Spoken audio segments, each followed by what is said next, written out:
Let's all go to the scrapyard. Let's all go to the scrapyard. Let's all go to the scrapyard and build ourselves a death ray.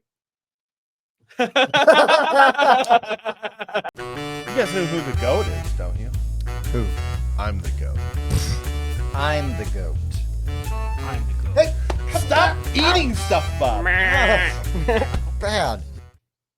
Hey guys, I'm Tim. I'm Bob. And this is the Board Game Rundown, and today we are doing a preview for Dicey Devices from Origami Whale. So in this game, we are mad scientists with no money. So we're going to the scrapyard to try to build up our death rays. And the problem is there's a couple other scientists that have also had the same idea. So we're competing to be the first one to build the death ray, incapacitate all the other scientists, and then world domination, something like that. Yeah. So basically on your board, you're going to have, your bots. You got inactive bots. You're going to have deployable bots.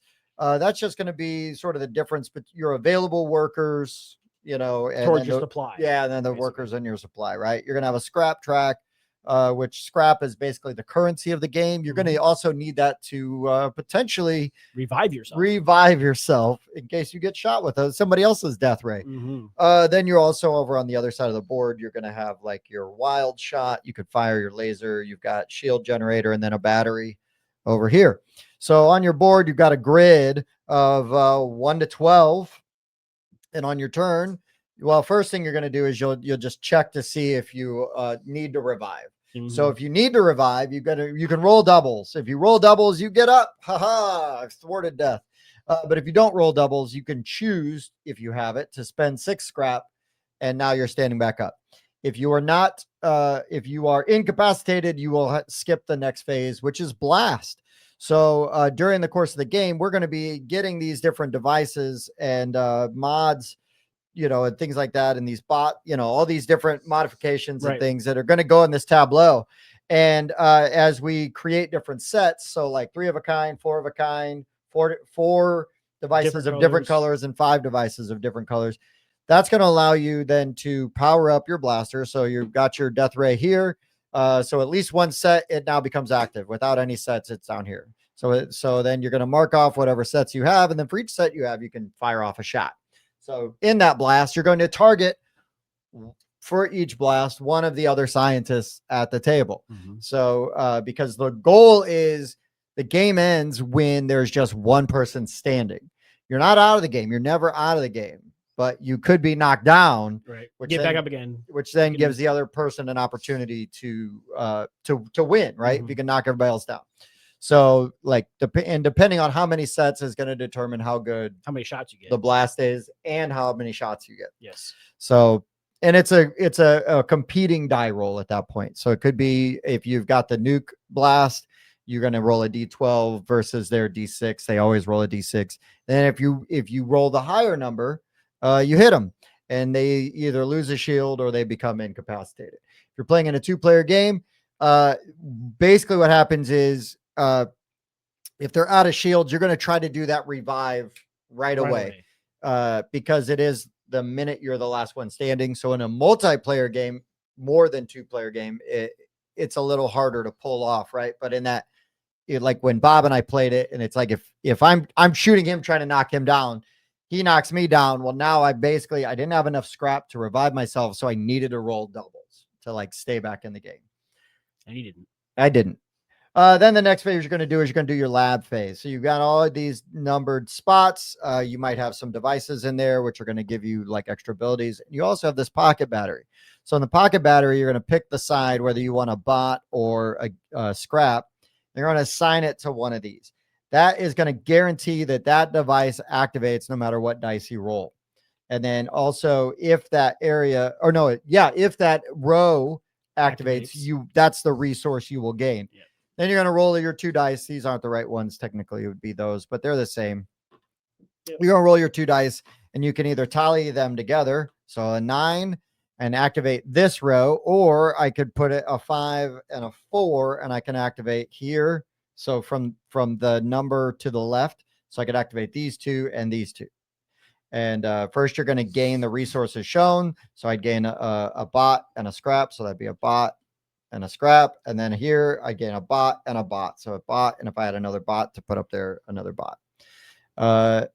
That's pretty much how that works. And then I'm going to do whatever the things say in any order, and they're optional. You don't have to do them.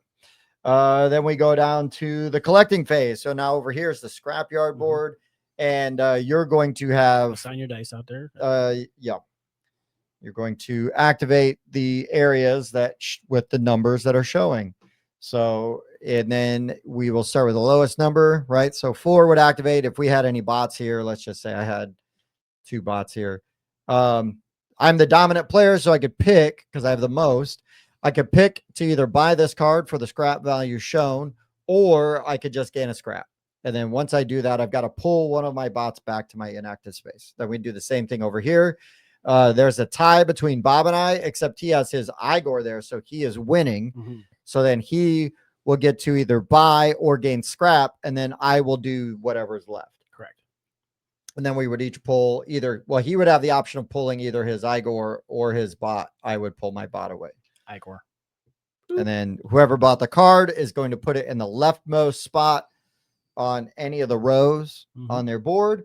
Then we're going to go to deploy. So any active bots you have and your Igor, if he's not out on the board, well, actually, technically, even if he is out on the board, you're going to deploy your Igor. I can go here and get it something extra. I can deploy anywhere in here, as long as when I'm done deploying, I'm the dominant one. So in an empty space, it just takes 1. It's in a space where only I have cubes, doesn't matter. 1 is fine. But if, like, for example, there's 1 cube of Bob's here, I have to place at least 2, because now that makes me the dominant player in that area. And then with that other one, I can put something like that. Yep. Just an example for deploying. And then after that, we do the cleanup. So we are going to then refill any empty cards here. And that should be it. You can swap cards in your laboratory. Yes, you could take 2 cards, right? 2 cards change and them. flip them. Yep. Because if you can get 3 in a row or in a row or column of the same color, then you'll take that Special color, ability. Igor's blueprint, and get a special ability. That's technically in the advanced rules. I don't think it adds so much that it felt too advanced. Nah. For us, and at least in this prototype, they are 2-sided, so you're going to pick which side you want and assign it. That's basically the game. You're going to keep doing those phases, right? You're going to keep going around the table, and until one scientist is left standing.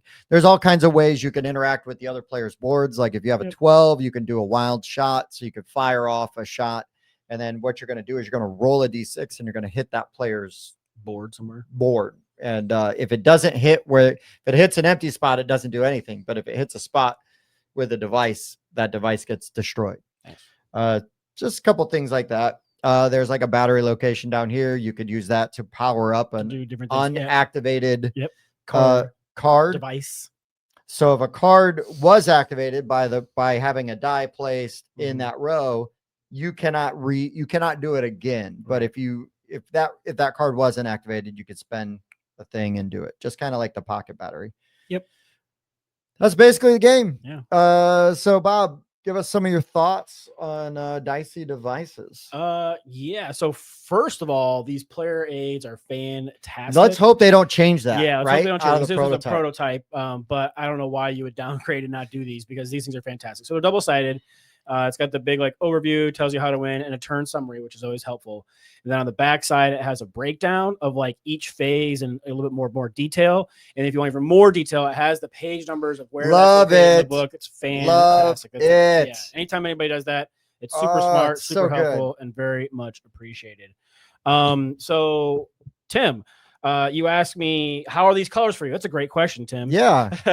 How are these colors for you? Great question, Tim. They're actually not bad, right? So, I mean, there is some red and some green, but on this board here, they do a couple of things. On the cards themselves, they actually put the color name on there. That's great, right? So green, green, green. It says it right across the top. I can't mess that up. I mean, I could, but that'd be on me. And and even on the on the special blueprints that has the color listed. Now on here with the sets and whatnot, it's not necessarily listed as what's what, and I thought one of them was gray, but apparently that was the pink. Maybe a letter in there with that would be helpful as well, but I could definitely differentiate that they were knew you weren't is this one or this one. You never asked that. Yeah, they don't look similar, they all look different, but I couldn't tell you that was pink. Like I said, I thought it looked gray because it's not saturated very much. But so not a big deal as far as the colors go. The Igors are cool little bits, little cutouts in the boards are super nice. That's convenient. Big old death ray. Love me some fancy bits. The board out here, we're vying for dominance, dual layer, so your cubes aren't sliding over any line. Like crap, was he in this one or that one? The dual layer helps keep them, in place, which was super helpful. But no, I enjoyed this. I love like the art. I love the aesthetic. Yeah, of this. like I'm not sure like what I would call that. Like it reminds me of like the Loki show, right? What is like the Miss what is the chick's name? Like for like what's the department of where they're coming after him for time management? Or sure, time coming over. Yeah, but yeah. It's that same like old aesthetic, right? Yeah, sure. Oh yeah, Miss Time. She looks kind of like that same vibe of Miss Time, right? That little clock with the face. Yeah, that and talks there's a term for that type sure. of an aesthetic, but that's definitely like what it feels like to me. I like it. There's what's that End the Line has that same similar oh yeah, it does. Yeah, that same similar feel to it. But anyways, that aside, I do like the aesthetic of it. The companies are kind of funny. Rumpelstein, I saw you had the Project 42 or whatever it was, or Experiment 42. Don't think I missed that one. Yeah, Experiment 42. Is it like yeah. But no, it was very interesting. I do like how you do have the dice manipulation. If you have like a 6 and a 2 and you don't want to use the 2, you can bank those, and then you can later on use those banked dice numbers to add to your value. And if you get higher than 12, it's like a wild. You can assign it to any row you want, and that was real helpful later on in the game. But yeah, no, I thought this was super interesting. Like I'd like to try it with like 3 or 4 people. I think it'd be great. Yeah, with like a high player count, because you're gonna get a lot of interaction and a lot of really crazy stuff happening over here. I think it played fine at 2. Yeah, but I would definitely say give it a go at 3 or 4 and like really see where that player interaction shines at. See where that goes. Obviously, you're gonna have to be okay with somebody being attacked, you know, because it's gonna happen. But again, shields. The great thing about this, though, is there's no real player elimination. And only if you are attacked and you don't revive, the only bad thing is you don't get to shoot at somebody else. And while you're down, you're giving somebody else the opportunity to win the game. So, but it's not that terrible, right? You have like so like if I were to be down, right, and like not revive, basically like my Igor is not usable until I'm able to revive. Right. So you don't get to deploy him out. Right. So it's like it's a minor inconvenience, but it's not like you're out of the game. You get to keep doing stuff. You'll have another chance to revive next turn. And it's like punishing, but I don't feel like it's crippling. You know, because like sometimes it's like, oh well, it's a rich get richer because I was down, I couldn't even do anything. It's like, like calm down. Like it's really not that bad. Right. Because you still have a lot of agency. I really like and appreciate even early on, like how the engine aspect of this works, because you're always still, even if you don't have the devices you're still getting resources. You're still getting all those resources. The battery makes sure you can activate the one card you want to make sure it activates. Yes. And so having that agency and being able to still make sure you can always do the thing. Now, maybe I'm putting this here and it's like, I might trigger that row anyway. So it's kind of a waste, except I get that resource. Right. But at least I was guaranteed to activate the thing. You're not totally at the mercy of the die roll. Because that's the thing, right? Because I could see somebody going, well, I never got to do the thing I wanted. I put it in the spot and I never rolled it. It's like, well, put your battery there and shut up. Yeah, you can do that card no matter what you roll. Yeah. And again, you also still have this battery charge down here, which you could, stock them up. Because you can spend those battery charges to activate cards, kind of like that pocket battery. So definitely. Yeah, so you've got options, and there's lots of different ways you can do things. I thought really even at 2 players, the territory control like swung around a lot. Yes, over here. That's why I'm curious. Like you had that extra player, dude, in there, man, it's gonna get nuts. It will be. And it's gonna get destroy people in that section. Excellent. Yes. Yeah. Yes, and again, right? Like there was cards that's like destroy a bot in a shared sector. There was replace a bot, which was like a fun way for me to keep getting on the board, right? So even if it's just to like creep in with presence, or just completely take it over. So lots of options. Like there's a ton of cards. There are repeats in there, but there's also stuff like really interesting and like fun things. Like I even had one that was like a bot that I could place an inactive bot on one of his devices, and then that stopped it from working until he tried to use it. So it does tie up one of my bots, so it's going to stay over there, and I'm not going to have it in my pool. Yeah, but I'm also going to make him have Have to to deal with that. Mhm. deal with that at least once. Yep. And then I get that bot back, but keep that device misfires or whatever, you Right, know, yeah, like yeah. for a round. So thematically really cool. Really enjoyed the vibe, everything Bob said about the artwork. I think the Mhm. artwork's great. The aesthetics Well, really cool. you know, and like they always work it like, oh, it's a bot T builder. Right? Yeah. Like just like the names are very tongue in cheek, kind of with the bot. Yeah, split in there where they can. this is really enjoyable. It kind of a unique engine builder with the way with what you're doing with everything and the way that it works. And I like with the added territory control doesn't feel like it's too much. I feel like Right, because even like the second place still gets something. yes. And I Mhm. also feel like if it was just this, it might be too simple. So having this here Mhm. as like a really interesting way to sort of do the market. Yeah, because you collect before you deploy. Yes. Yeah, which is important. Yeah, the timing of that is really important. Mhm. And the way that they do that market, I really like, because I think that having that sort of territory control aspect is making you interact with other players. So it's Mhm. not just solitaire. And it also I don't know, just provides another level to the game For sure. to just kind of keep my interest while we're in it. But yeah, I think that's pretty much it. everything I've got. I think that if anything we said sounds interesting to you, I would definitely take a look. This is one, I don't know if this will be the final box cover, but I've seen this banner, and you know, I've seen them at conventions and stuff, and it's always been artwork that has drawn me in. Mhm. You know, so this would have been one where it's like, oh, I gotta at least see what's going on here, like even at the side of the box, just because of that font Right. and everything. So but yeah, that is Dicey Devices from Origami Whale. If you've got any questions, hit us up in the comments. We'll have a link to the Kickstarter when it's up. We'll throw that in the video as well. Yeah.